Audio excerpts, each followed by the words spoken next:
출애굽기 1장. 이스라엘 사람이 학대를 받다. 야곱과 함께 각각 자기 가족을 데리고 이집트로 내려간 이스라엘의 아들들의 이름은 르우벤과 시므온과 레위와 유다와 이사갈과 스불론과 베냐민과 단과 납달리와 갓과 아셀이다. 이미 이집트에 내려가 있는 요셉까지 합하여 야곱의 혈통에서 태어난 사람은 모두 70명이다. 세월이 지나서 요셉과 그의 모든 형제와 그 시대 사람들은 다 죽었다. 그러나 이스라엘 자손은 자녀를 많이 낳고 번성하여 그 수가 불어나고 세력도 커졌으며 마침내 그 땅에 가득 퍼졌다. 요셉을 알지 못하는 새 왕이 일어나서 이집트를 다스리게 되었다. 그 왕이 자기 백성에게 말하였다. 이 백성 곧 이스라엘 자손이 우리보다 수도 많고 힘도 강하다. 그러니 이제 우리는 그들에게 신중히 대처하여야 한다. 그렇게 하지 않으면 그들의 수가 더욱 불어날 것이고 또 전쟁이라도 일어나는 날에는 그들이 우리의 원수들과 합세하여 우리를 치고 이 땅에서 떠나갈 것이다. 그래서 이집트 사람들은 이스라엘 자손을 부리는 공사 감독관을 두어서 강제 노동으로 그들을 억압하였다. 이스라엘 자손은 바로가 곡식을 저장하는 성읍 곧 비돔과 라암셋을 건설하는 일에 끌려나갔다. 그러나 그들은 억압을 받을수록 그 수가 더욱 불어나고 자손이 번성하였다. 그래서 이집트 사람들은 이스라엘 자손을 몹시 싫어하였고 그들을 더욱 혹독하게 부렸다. 이집트 사람들이 흙을 이겨 벽돌을 만드는 일이나 밭일과 같은 온갖 고된 일로 이스라엘 자손을 괴롭힘으로 그들의 일은 매우 힘들었다. 한편 이집트 왕은 시프라와 부하라고 하는 히브리 산파들에게 이렇게 말하였다. 너희는 히브리 여인이 아이 낳는 것을 도와줄 때에 잘 살펴서 낳은 아기가 아들이거든 죽이고 딸이거든 살려두어라. 그러나 산파들은 하나님을 두려워하였으므로 이집트 왕이 그들에게 명령한 대로 하지 않고 남자 아이들을 살려두었다. 이집트 왕이 산파들을 불러들여 그들을 꾸짖었다. 어찌하여 이를 이렇게 하였느냐? 어찌하여 남자 아이들을 살려두었느냐? 산파들이 바로에게 대답하였다.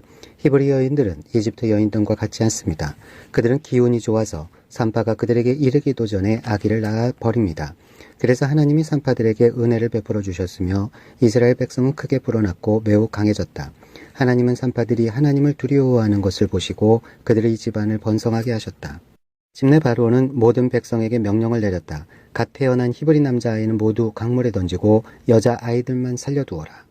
2장. 모세의 탄생. 레위 가문의 한 남자가 레위 가문의 한 여자를 아내로 맞이하였다. 그 여자가 임신을 하여 아들을 낳았는데 그 아이가 하도 잘생겨서 남이 모르게 3달 동안이나 길렀다.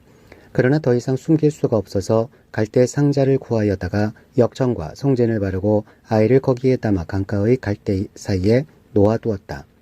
그 아이의 누이가 멀찍이 서서 아이가 어떻게 되는지를 지켜보고 있었다. 마침 바로의 딸이 목욕을 하려고 강으로 내려왔다.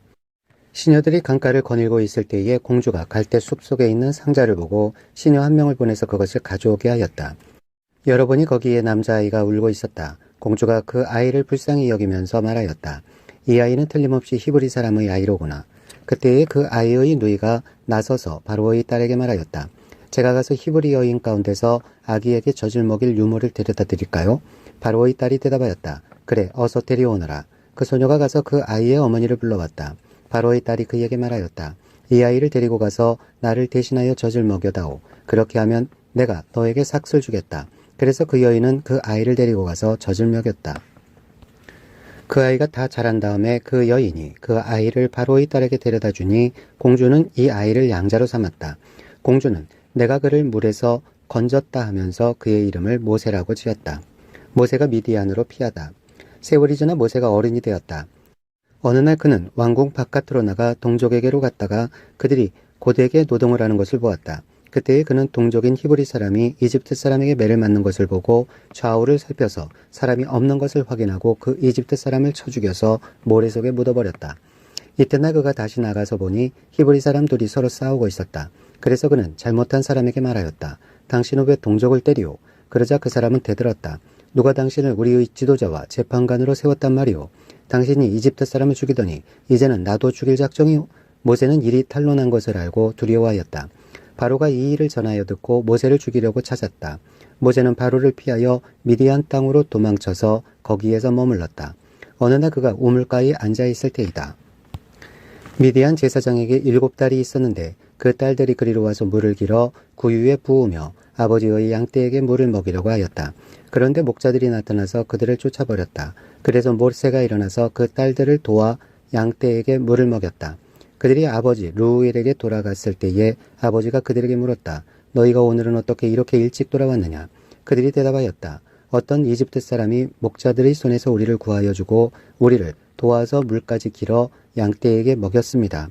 아버지가 딸들에게 말하였다. 그 사람이 어디에 있느냐? 그런 사람을 그대로 두고 오다니 어찌 그럴 수가 있느냐? 그를 불러다가 음식을 대접해라. 루우엘은 모세가 기꺼이 자기와 함께 살겠다고 하므로 자기 딸 십보라를 모세와 결혼하게 하였다. 십보라가 아들을 낳으니 모세는 내가 낯선 땅에서 나간 애가 되었구나 하면서 아들의 이름을 게르솜이라고 지었다. 세월이 많이 흘러서 이집트의 왕이 죽었다. 이스라엘 자손이 고된 일 때문에 탄식하며 부르짖으니 고된 일 때문에 부르짖는 소리가 하나님께 이르렀다. 하나님이 그들이 탄식하는 소리를 들으시고 아브라함과 이삭과 야곱에게 세우신 언약을 기억하시고 이스라엘 자손의 종살이를 보시고 그들의 처지를 생각하셨다.